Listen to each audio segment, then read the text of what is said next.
Patrick's a bright, enthusiastic little boy who's keen to learn. He's just like any other little boy who's 5, 6 years old, and he tries to do and keep up with his friends and his brothers.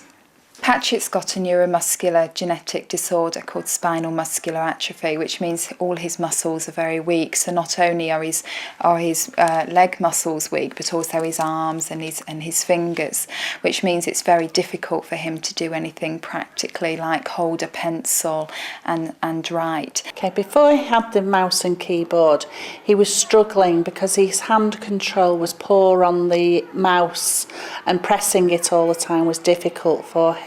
He couldn't actually touch, press the mouse, have sufficient power behind to press the mouse to make it respond. And the keyboard, he was pressing other keys rather than the keys that he wanted to use.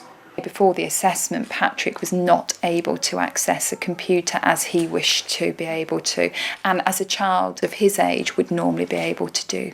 When it was Patrick's turn to play a game on the computer, either he would sit there with one of his brothers or myself, and we would actually have to use the buttons for him.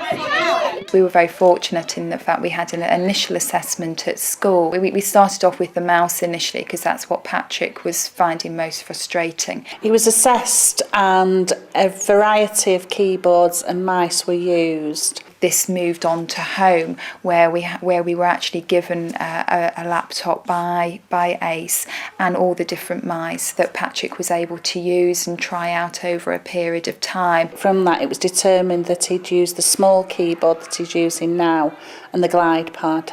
Which was lovely because the ones that we initially thought would be great, actually over time and use, with Patrick being able to sit there and actually use them, found that they weren't actually the ones that were the best. He just runs his finger across the glide pad and he uses that rather than the clicking, the traditional mouse. He finds that so much easier. Whereas with the glide pad, again, he can easily still move it, but it just relies on his touch, and that has made life so much easier for Patrick. The keyboard he's using now is very compact. Range of movement, he doesn't have to stretch his arm too far. It means that I don't have to intervene in moving the keyboard for him. He can just access the keys he wants to use. Previously, Patrick would have been asking his buddy to type for him. He can do that himself now.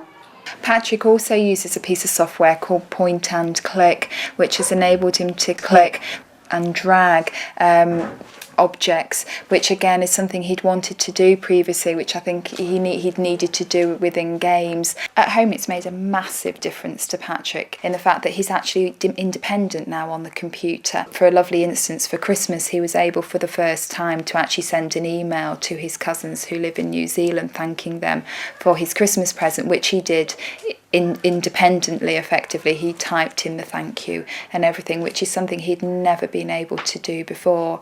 It's meant that it's freed up his brothers from having to play with him, so Patrick now is independent, and it's removed all the frustration for Patrick that he'd felt previously around computers. Obviously, as Patrick moves up the school, he would be writing more, doing more written work, whether that's written by hand or with the computer.